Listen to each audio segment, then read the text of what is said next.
Assalamu alaikum wa rahmatullahi wa barakatuh. Que la paix soit sur vous ainsi que la miséricorde et la bénédiction. Je vais commencer en partant d'un tweet que j'avais posté cette semaine. Ça m'a inspiré en voyant tous ces articles, tous ces débats où il y a un mot, une phrase qui est revenue souvent, c'est l'atteinte à la laïcité. L'atteinte à la laïcité par rapport aux tenues islamiques, au collège, au lycée. Les abaya, les qamis, etc. Donc, atteinte à la laïcité. Et j'avais tweeté, j'avais mis le Japon vous disent, quand il y a un blasphème dans le pays, une atteinte, ils vous disent atteinte à Bouddha. En Russie, c'est atteinte à l'église orthodoxe. En Inde, c'est atteinte aux vaches. Parce que là, wal'iyadu billah, c'est des mouchrikines, des idolâtres qui adorent les vaches. Wal'iyadu billah. Ils adorent une créature. Ajib, incroyable. Comme Allah Ta'ala il dit, vous adorez des choses ou des des objets ou des créatures qui peuvent ni vous aider, ni vous nourrir, ni vous faire le moindre bien, etc. Subhanallah, ajib, hein. Mais bon, ce sont des sectaires, des égarés, hein. Et la France, c'est l'atteinte à la laïcité. Qu'est-ce que ça veut dire? Parce que il faut comprendre les mots et il faut aller en profondeur. Et parfois, il faut regarder la deuxième lecture, voire la troisième lecture. Ça veut dire quoi? Ça veut dire qu'en gros, indirectement, ils vous disent que la laïcité, c'est le dogme. C'est la religion d'État de la République française. C'est la laïcité, c'est leur dogme. C'est leur... comme j'expliquais l'autre jour dans un space, c'est que l'humain, subhanallah adim, c'est comme ça, Allah Ta'ala nous a fait comme ça, nous a créé comme ça. On a besoin de deux choses. On a besoin d'un credo, de ce qu'on appelle en arabe l'aqida, donc le dogme, le credo, le minhaj, donc le chemin à suivre, le credo, voilà. Et on a besoin d'un modèle représentatif. Quelqu'un qui va représenter ce dogme et qui sera un modèle à suivre. Et Allah subhanahu wa ta'ala, alhamdulillah, nous a révélé l'islam dans son entièreté comme dogme et comme chemin à suivre. Et son messager, comme Allah ta'ala dit, vous avez en la personne du messager d'Allah un excellent exemple à suivre. Le messager d'Allah, sallallahu alayhi wa sallam, et bénédiction, le prophète Mohammed, sallallahu alayhi wa sallam, qui est le modèle à suivre. Il faut prendre exemple sur lui dans sa sunna, dans comment il s'habillait, comment sa barbe, le siwak, comment il dormait, comment il mangeait, son comportement, sa bienfaisance envers ses épouses, envers les enfants, les personnes âgées, les gens, envers ses voisins, envers les animaux. Le prophète était une personne miséricordieuse, de miséricorde, de miséricorde, qui était pardonneur, qui était souriant, agréable, doux. D'ailleurs, Allah Ta'ala dit, si tu aurais été dur et méchant, les gens se seraient éloignés de toi, tu aurais fui. Et alhamdulillah, les gens rapportent que du bien. Même ses ennemis, même les ennemis du prophète sallam disent que c'était quelqu'un d'honnête, de juste, qu'il avait une parole, etc. Même ses ennemis. Donc c'est pour ça, aujourd'hui, les gens anti-islam ou ce qu'on appelle islamophobes n'ont aucun argument. Ils viennent en te disant, ouais, si, ça, il n'y a aucun argument. Parce que même les ennemis à l'époque du prophète Mohammed sallam disaient que c'était un modèle. C'était une personne exemplaire, subhanallah, avant sa conversion et après sa conversion.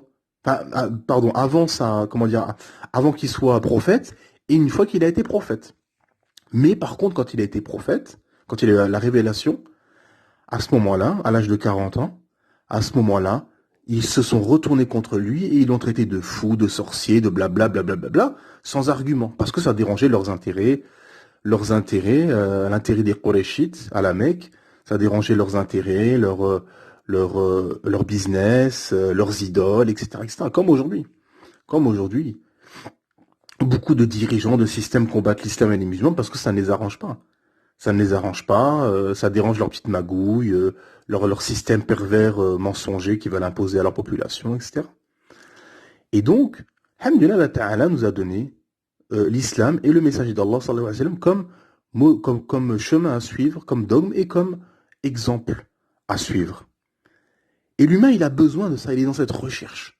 Tout humain a besoin de transcendance, Regardez les gens, ils cherchent des coachs, ils cherchent des influenceurs, ils cherchent des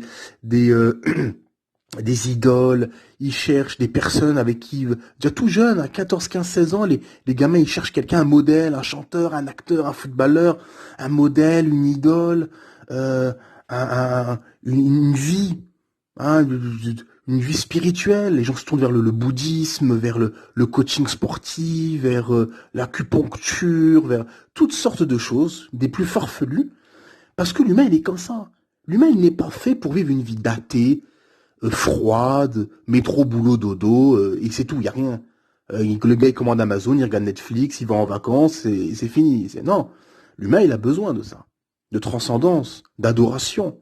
Subhanallah. D'ailleurs, tous les convertis à l'islam vous disent, c'est ce qui me manquait dans ma vie. Il me manquait ça. Il me manquait les 5 prières par jour, le ramadan, le Jumu'ah, il me manquait toutes ces adorations. Et l'humain a besoin de ça. Subhanallah. Et à partir de là, on sait que l'humain est dans cette optique. Et vous avez des gens malveillants qui vont profiter de cette faiblesse, qui vont profiter de ça en les endoctrinant.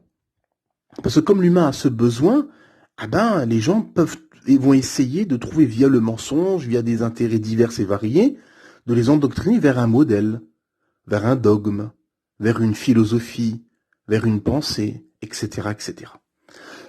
Pardon. Et en France, la République française a trouvé ce moyen via la laïcité.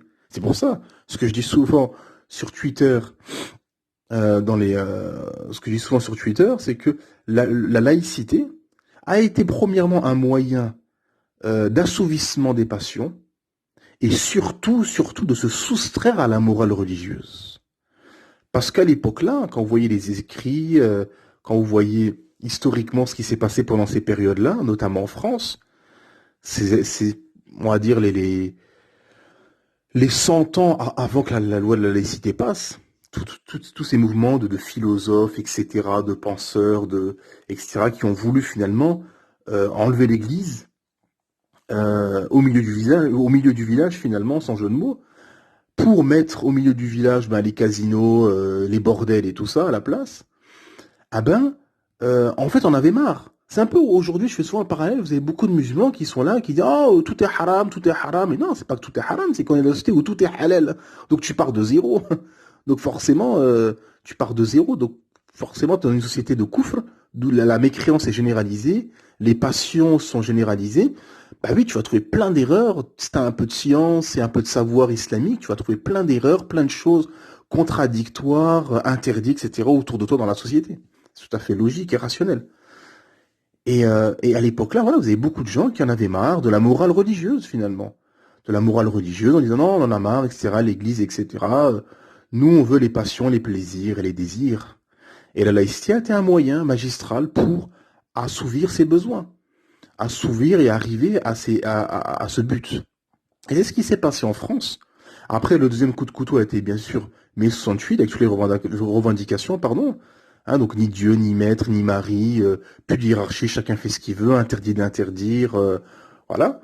Donc petit à petit, on arrive aujourd'hui à une société où des hommes deviennent des femmes deviennent des hommes, il y a les binaires, maintenant il y a les genres, ni féminin, ni masculin, euh, les gens vivent comme des animaux, croient plus en rien, sont athéisés, dépression, suicide, plus de hiérarchie, plus de mœurs, de refus d'obtempérer, délinquance, mafia, explosion des gamines de 14, 15 ans qui se prostituent juste pour s'acheter un sac Louis Vuitton ou des choses comme ça, les gamins qui vendent de la drogue, les mafias, les trafics, trafic d'armement, les politiques corrompus, carriéristes et mafieux, le système bancaire qui est une organisation mafieuse au niveau étatique, hein, au niveau des instituts étatiques.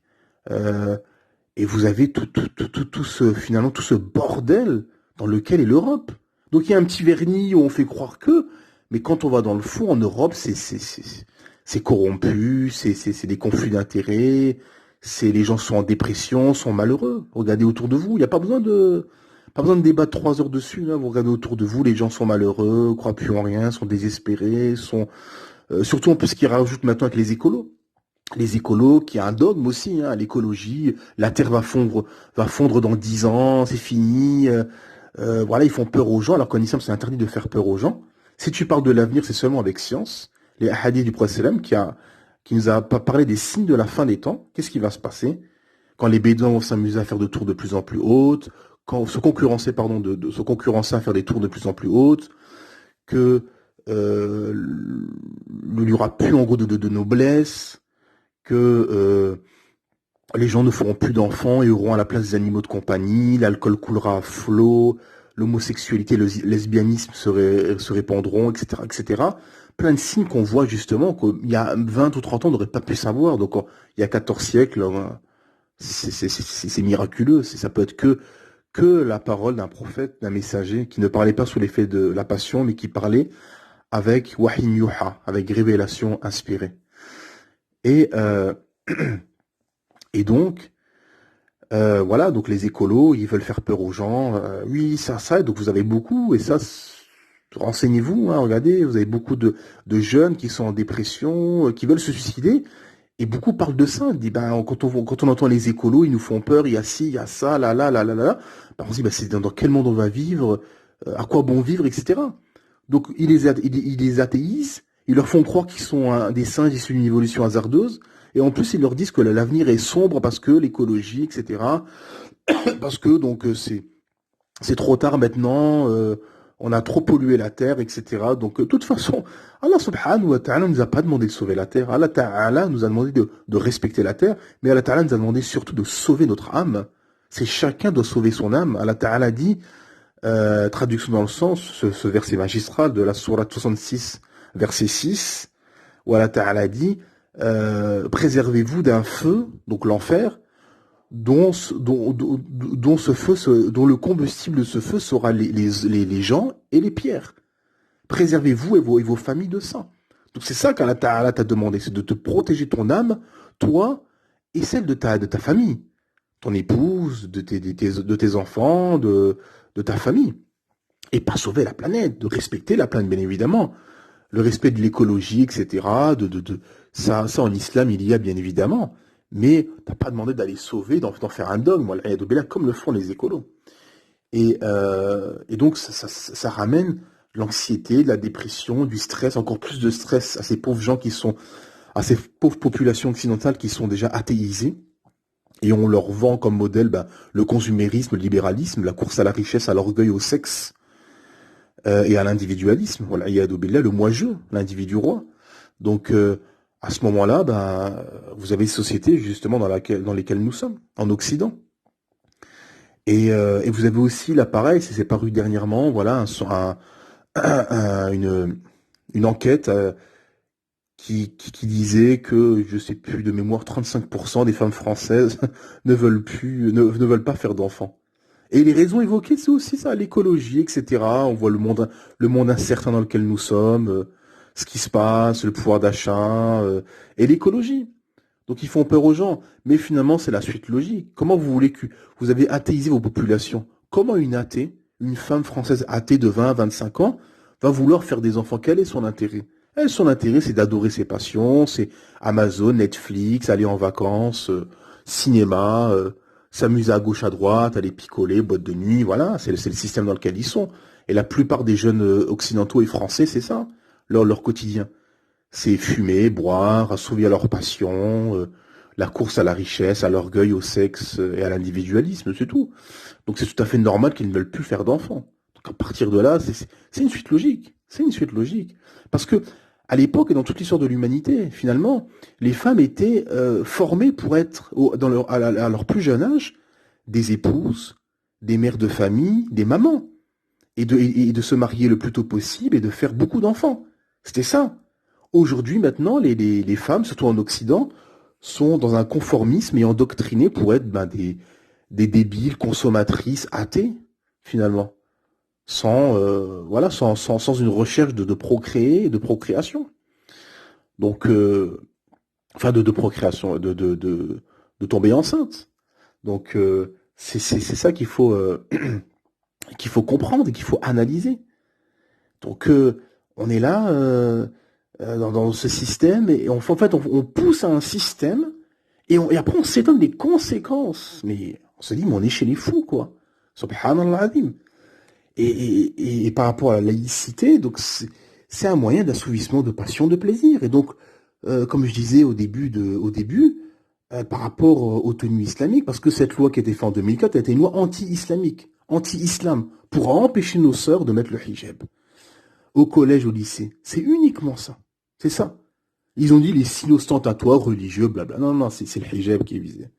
Eux, ils ne font pas des lois comme ça pour... ils font... C'est pour ça on voit toute l'hypocrisie qui est visible. Subhanallah, l'hypocrisie qui est visible. C'est-à-dire ils disent tout fort. Ah, on a interdit les signes religieux ostentatoires. Non, c'est le hijab que tu interdis. Arrête de blablater, dis la vérité. Arrête de tourner autour du pot. Et c'est ça le problème. En Europe et notamment en France, c'est que beaucoup de gens en France ont cette mentalité de tourner autour du pot, de sinon, dis, va au bout des choses, dis les choses claires, nettes et précises. Commence pas à tourner autour du pot, à me dire oui, oui, mais non, non, non, non, dis-moi, c'est quoi tes intentions? Et c'est ça qui est bien avec des dictateurs tyranniques. C'est comment on sait où on va avec eux. On sait. Le Nord-Coréen, il a dit, moi je suis un fou, je m'en fous. Ok. Lui, il s'en fout. Il te dit, moi, voilà. Surtout en ce moment, là, il a envoyé des missiles au-dessus du Japon. Poutine, pareil, il dit clairement ce qu'il pense. Les communistes chinois, ils disent ce qu'ils pensent. Voilà. L'avantage dans ces pays-là, on sait où on va. On sait on a affaire à qui. Voilà. Le gars, il te dit, je vais te casser, je vais te couper la tête. Bah, tu sais au moins. Mais en France, on a un système, et en Occident, de manière générale, et notamment en France, on a un système hypocrite. On vous dit, ouais, mais en fait, etc., l'invasion en Ukraine, l'invasion en Irak par les Américains. Ah, on va défendre, etc., des filles. Ils avaient ramené la fille de l'ambassadeur du Koweït aux États-Unis.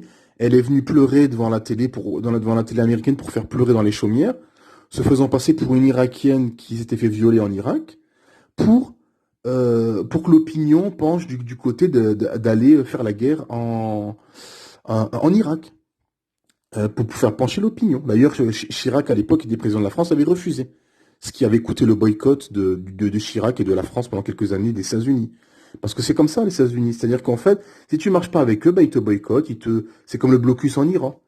En Iran, voilà, il y a eu un blocus, etc. Et tous ceux qui veulent commercer avec l'Iran, ben, ils se feront boycotter par les États-Unis. Ce qui s'est passé avec la France il y a quelques années, là en arrière. Avec Renault, il me semble. Euh, et donc, voilà, donc les Américains ont envahi l'Irak en disant, voilà, on va là-haut pour sauver les femmes. Et en fait, ils ont jeté des bombes de plusieurs tonnes. Ils ont tué des femmes, des enfants, des vieillards, des animaux, la terre, etc., etc. Mais vous savez, ces gens-là, ils ont des millions, voire des milliards de litres de sang de musulmans entre leurs mains. Juste tuer un musulman, c'est un énorme péché. Juste tuer un. On raconte qu'un homme avait tué un compagnon à l'époque, enfin, un homme qui venait de se convertir à l'islam. Il avait shahad, et les compagnons n'ont pas pu l'enterrer. Donc 3 fois ils l'ont enterré, ils l'ont mis sous la terre, et la terre l'a rejeté, parce qu'il a tué un musulman. Un musulman. Et le prophète à la fin leur a dit, ben, mettez-le dans une vallée et mettez des cailloux sur son corps. Et le prophète a dit, c'est pour vous donner une leçon, Allah Ta'ala vous a donné une leçon comme quoi c'est un péché énorme de tuer un musulman. Le sang du musulman, il est sacré. Subhanallah al-Adim. Bien évidemment, on parle intentionnel, hein, parce que bon, dans une société, il peut y avoir des accidents, etc. Ça, c'est autre chose. Ça, les accidents, les choses qui sont faites non intentionnelles, ça, c'est autre chose. Il y a le prix du sang, etc. Il y a des règles et des lois qui sont établies dans la charia par rapport à ceci. Mais là, on parle de vouloir tuer, d'avoir l'intention de tuer un musulman. Et là, ces gens-là ont des milliards, des millions, voire des milliards de litres de sang de musulmans dans leurs mains. Parce qu'ils jettent des bombes sur tout le monde. Et après, ils vous disent, ah oui, mais en fait, non, mais en fait, on a maintenant, non, non, non, vous êtes des criminels et des assassins. Et les plus grands terroristes de ce siècle sont les gouvernements américains et occidentaux qui les suivent. Et ça, c'est une vérité qui fait mal à entendre à ces occidentaux, mais c'est la vérité. Mes frères et sœurs, et vous qui n'êtes pas musulmans. Les États-Unis, depuis un siècle, a bombardé le Japon, le Vietnam, l'Indochine, la Syrie, l'Irak, la Libye, l'Afrique, etc., etc. Et ils ont tué des millions de gens pour rien. pour rien. Les militaires américains eux-mêmes le disent, on a été pour rien dans ces pays-là. Pour rien. Et beaucoup sont en dépression, se sont même suicidés parce que, voilà. Euh, et, et donc on voit, voilà, l'hypocrisie de tout leur système. Et en fait, eux, leur but, c'est d'endoctriner le monde, de coloniser, de continuer finalement la colonisation. Parce qu'il y a eu les indépendances à deux balles, mais au fond, la colonisation continue. Parce qu'ils ont trouvé un autre moyen de colonisation. Parce que ces chiatines s'adaptent en fonction de l'époque et du moment. Les indépendances, quand vous regardez bien, toutes les indépendances pratiquement des pays africains, maghrébins et tout, ont eu lieu au moment où il y a eu la révolution au niveau cinématographique, au niveau vidéo, ça s'est développé, la télévision, le cinéma, etc., etc. Hein, dans les années 50, 60, etc. C'est un moyen justement, un autre moyen d'endoctriner.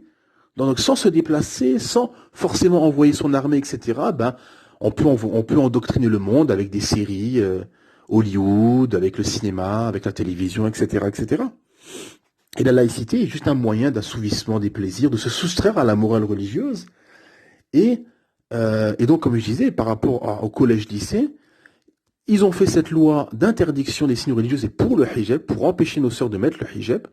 Et là, alhamdoulilah, des sœurs essaient de trouver comme elles peuvent, finalement, même si la meilleure place de la femme, c'est à la maison, et après, il faut trouver des moyens, etc. C'est pour ça qu'au final, parce que on bricole, mais la solution qui se présente et qui va se présenter à tout musulman de plus en plus, c'est la hijra. Et ce que d'ailleurs les savants nous disent, de rentrer en terre d'islam. Vous pourrez pratiquer votre religion, alhamdulillah, comme vous voulez, alhamdulillah, quand on interroge les gens de science dans les terres musulmanes, en leur expliquant ce qui se passe ici, ils vous disent, vous n'êtes pas chez vous. Même si vous êtes né ici, vous parlez leur langue, vous êtes diplômé, etc., vous n'êtes pas chez vous.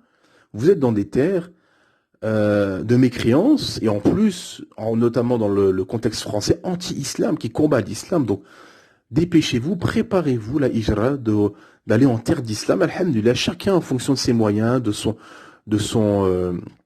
planning, de son organisation, etc. Mais d'avoir cette niya et de faire les causes, alhamdulillah, la ta'ala, il facilite d'aller dans une terre où tu pourras pratiquer ton islam, alhamdulillah, comme tu veux, sans qu'on t'empêche de pratiquer ta religion.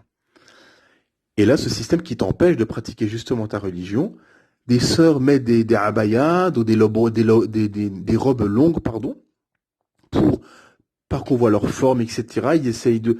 même là, ça dérange. Même là, ça dérange. Ah, mais en fait, c'est ça. C'est-à-dire que le moindre centimètre d'apparence islamique, ça les dérange, ça les horripile, ça les enrage. Parce que ce sont des athées sataniques qui adorent leur passion et qui sont des suppôts de Satan. La plupart de ces carriéristes politiques mafieux et ces médias, et beaucoup dans l'éducation nationale, sont des suppôts de Satan, consciemment ou inconsciemment, peu importe. Hein. La finalité est la même. Et qui en font de l'islam un combat et un concurrent, parce que l'islam appelle à tout le contraire. Eux, ce qu'ils veulent, et c'est ce qui a permis la laïcité d'ailleurs, c'est l'assouvissement des passions, c'est les plages nudistes, c'est les clubs libertins, c'est les casinos, c'est la prostitution, c'est les femmes, où vous avez des milliers de femmes, des millions de femmes dans les rues l'été, toutes dénudées, parfumées, maquillées. Et après, on sonne des conséquences de tout ça, des viols, des agressions, des divorces, de tout le bordel auquel on assiste. On peut pas tout avoir dans la vie. Pas tout avoir.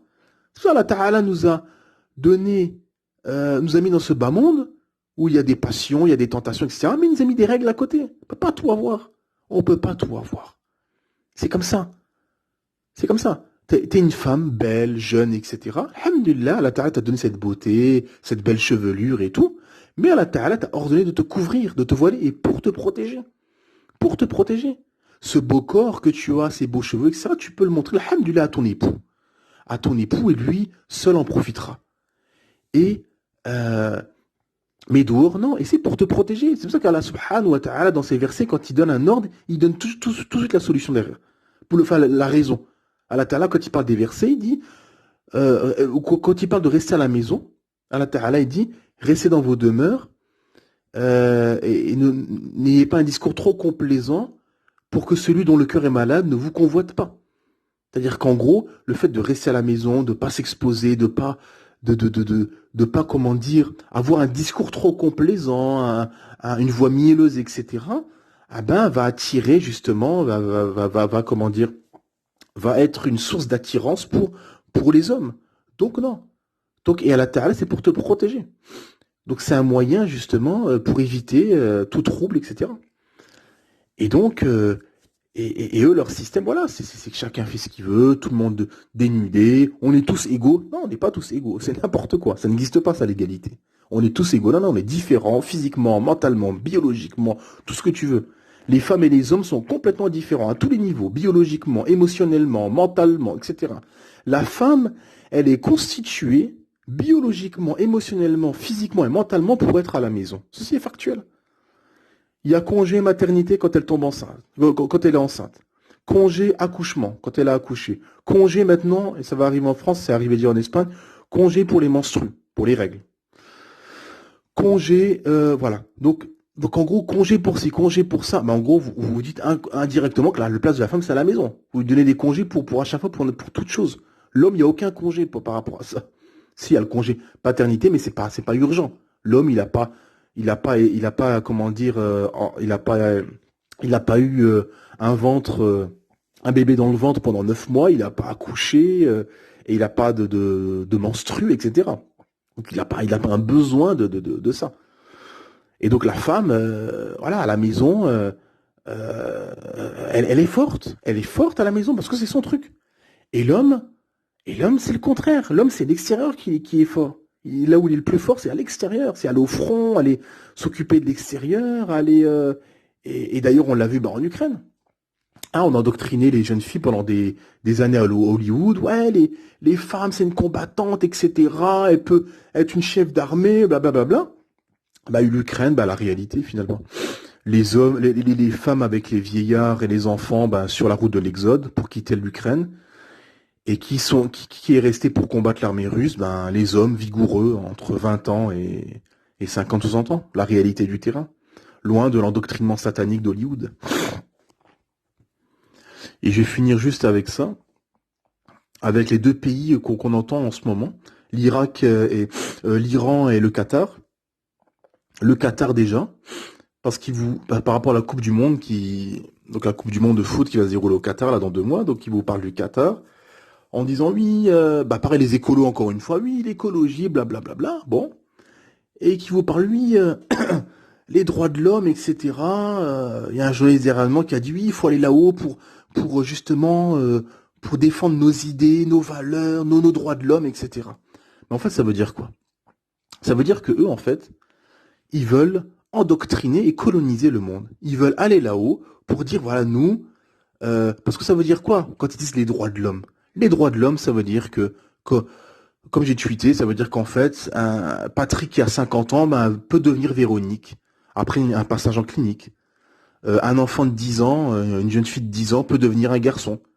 Là, 2 hommes peuvent se marier, 2 femmes peuvent... C'est ça les droits de l'homme pour eux. C'est que l'homme, en fait, c'est l'adoration de l'homme, la loi de l'homme. Voilà, il y a deux. Nous, c'est tout le contraire, c'est la loi du Créateur. Et l'homme se soumet au Créateur et à ses lois, et à sa loi. Et donc, en fait, ils vous disent, oui, nous, on va là-haut de défendre nos valeurs. Mais quelles valeurs? Vos valeurs de mai 68, interdit d'interdire, chacun fait ce qu'il veut, l'anarchie, avec vos quartiers, la cocaïnée, mafieux, où règne l'anarchie, l'injustice, les délits de fuite, la corruption généralisée. C'est ça votre système? Hein, sexe, drogue et rap, auquel on assiste dans les banlieues françaises depuis des années. Voilà, yadou billah. Et en fait, le fond, c'est juste que ce qui dérange, c'est que c'est un pays musulman, le Qatar. Le fond, c'est juste ça.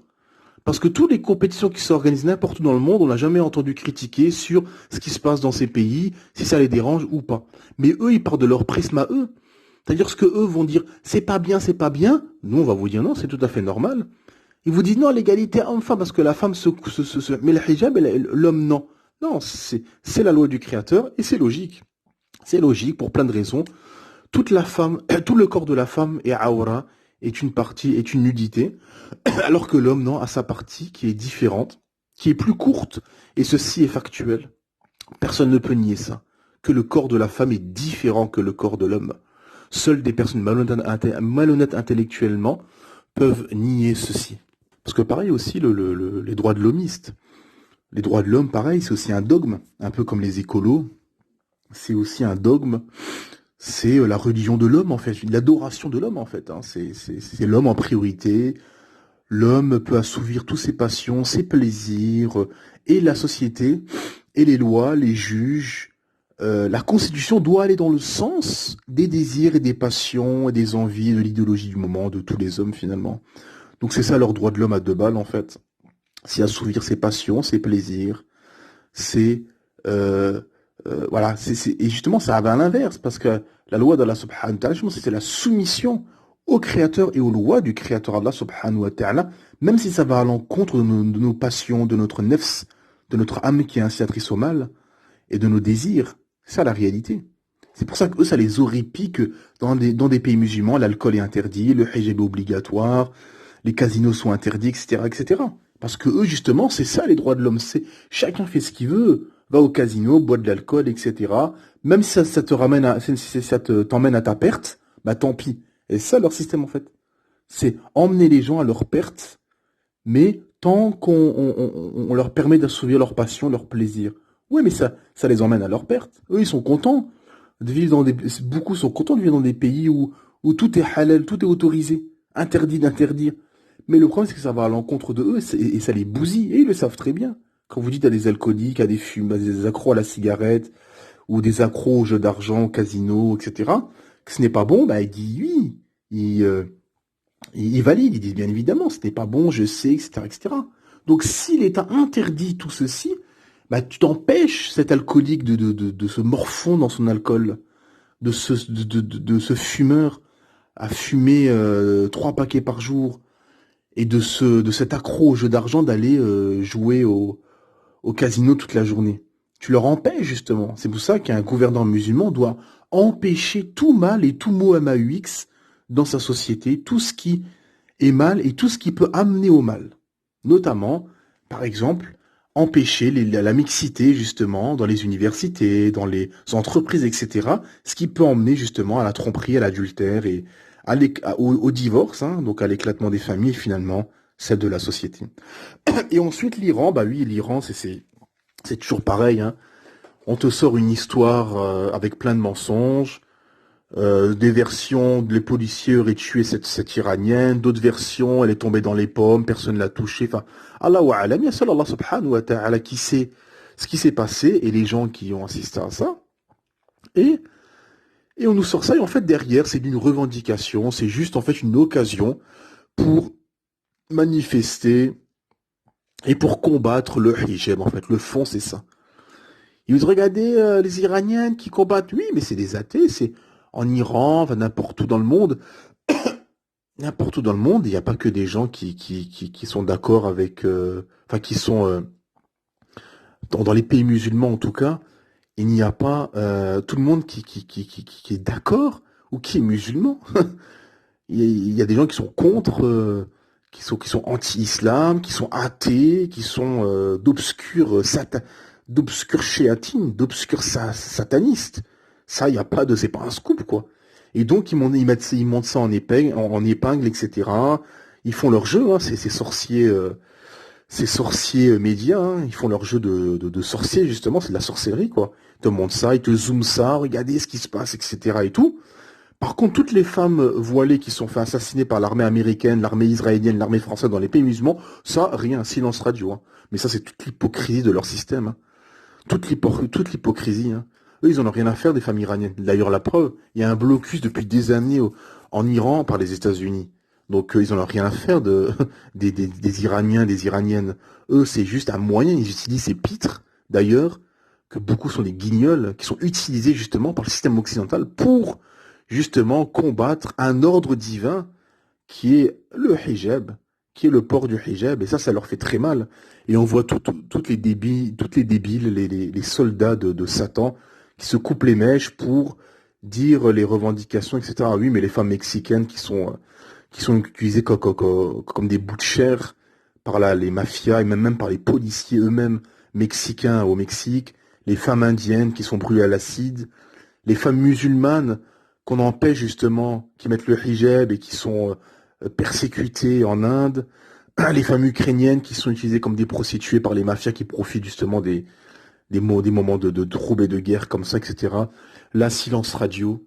C'est toute l'hypocrisie finalement. Ce qui est intéressant dans ces histoires-là, c'est qu'on voit toute l'hypocrisie, les manipulations, l'idéologie des uns et des autres, chacun avance ses pions, son agenda, etc. Au final, le fond de tout ça, c'est juste combattre l'islam. Que ce soit les tenues islamiques au hijab qu'on dit soi-disant l'atteinte à la laïcité. C'est qui la laïcité? C'est qui? C'est un être humain? C'est une personne? C'est atteinte à qui? Voilà, yadou billah. Il disait avant, en France, on était combattus, brûlés parce que on était, comment dire, quand on blasphémait. Ah, maintenant, c'est fini le blasphème. Ah, mais si, il y a encore le blasphème, mais la laïcité, cette fois-ci, ça a changé. Avant, c'était l'église, maintenant, c'est la laïcité, c'est l'athéisme, en fait. C'est le blasphème envers l'athéisme, et c'est ça, finalement. C'est ça qu'il faudra retenir, c'est que finalement, le blasphème de la laïcité, finalement, c'est comme si tu blasphémais l'athéisme qu'ils ont érigé au rang de divinité dans cette société française, wal'iyadu billah, acquis à la cause de Satan, et qui pousse les gens à la course, à l'orgueil, au sexe, aux richesses, au bien éphémère de ce bas monde, à l'individualisme, et oublier pourquoi tu existes, adorer ton créateur Allah subhanahu wa ta'ala, et te préparer à la rencontre de ton créateur Allah subhanahu wa ta'ala, et du jour du jugement, et derrière le jour du jugement, il y aura les deux demeures finales, le paradis que je vous souhaite ainsi qu'à moi, ou l'enfer, wal'iyadu billah, qu'Allah nous en préserve, et la finalité, c'est ça. Subhanaka wa bihamdik, shadu an la ilaha illa ant, astaghfiruka wa atubu ilayk.